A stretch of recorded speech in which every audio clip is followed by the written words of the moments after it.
Good evening. This is C. Wesley Morgan, Republican candidate for U.S. Senate in the June 23rd, 2020 Republican primary.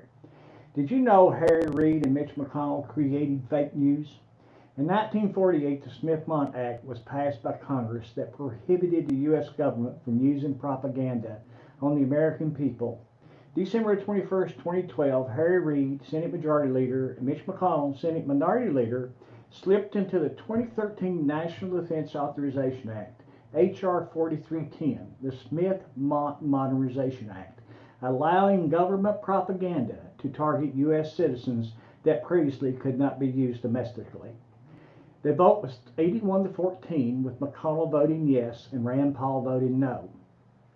To quote John Hudson of Foreign Policy magazine, for decades, a so-called anti-propaganda law prevented the U.S. government's mammoth broadcasting arm from delivering programming to American audiences. But on July the 2nd, that came silently to an end with the implementation of a new reform passed in January.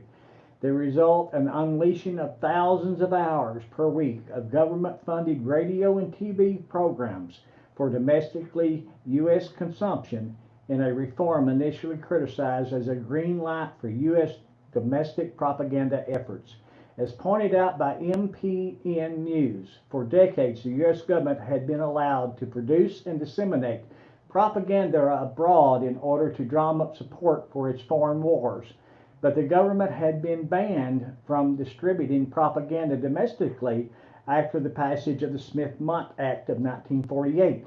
However, the Modernization Act's co-authors, Representative Mac Thornberry, a Republican of Texas, and Adam Smith, Democrat of Washington, no relation to the Smith of the 1948 Act, asserted that removing the domestic ban was necessary in order to combat al-Qaeda and other violent extremist influence among populations.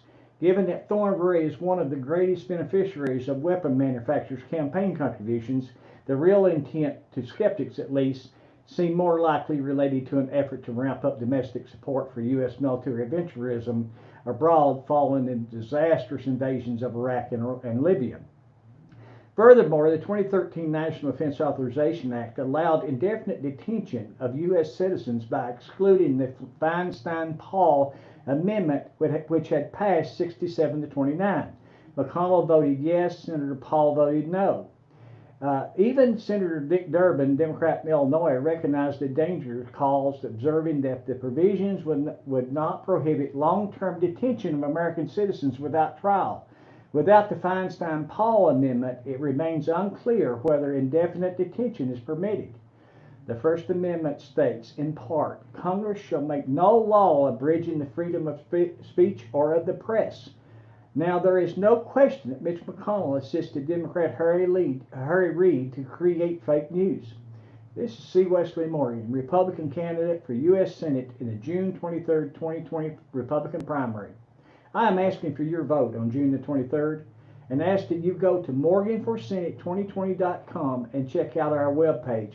And while there, please make a generous contribution to this campaign.